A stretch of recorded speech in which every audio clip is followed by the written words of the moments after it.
ইফালে মৰিয়নিৰ গিবন অভয়াৰণ্যৰ সমীপত উদ্ধাৰ কৰা হৈছে এটা হাতী পোৱালি। পুখুৰীত হঠাৎ পিছলি যোৱাৰ পাছতে পোৱালি কেইটাক হুৰেৰে উদ্ধাৰ কৰে মাতৃয়ে। জাকৰ পৰা বিচ্ছিন্ন হৈ হঠাৎ পুখুৰীত পিছলি পৰিছিল পোৱালি কেইটা। ঘটনাস্থলীত উপস্থিত হৈ বন বিভাগৰ লোকে এক্সকেভেটৰৰ জৰিয়তে খান্দে পুখুৰীৰ পাৰ। কিছু সময় পাছতে পুখুৰীত আবদ্ধ হৈ থকা হাতী পোৱালি কেইটা মাতৃৰ সহায়ত পাৰলৈ উঠি আহিবলৈ সক্ষম হয়। এই বিশেষ দৃশ্য চাবলৈ পুখুৰীটোৰ পাৰত সমাগম ঘটে অঞ্চলটোৰ বহু লোকৰ। কালি গধূলি ইয়াত হাতী পৰাটো কালি এইটো প্ৰায় 1:30-2টামান বজাত পৰিছে। পুখুৰীত বাহনীৰ মাজত এটা পুখুৰী আছে, এইটো 2-3 বছৰ হ'ল। মানে পুখুৰীটো খন্দা মানে কি ইটা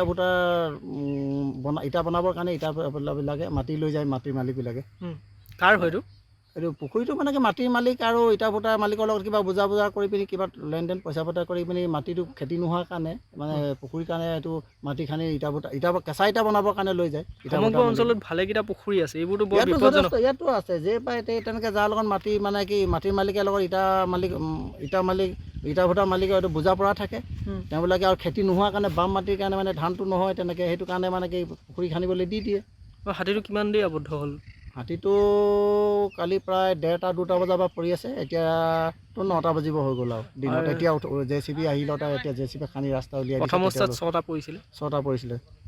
দলটো আছিলে 11-18 জনীয়া তেনেকুৱা দল আছিলে।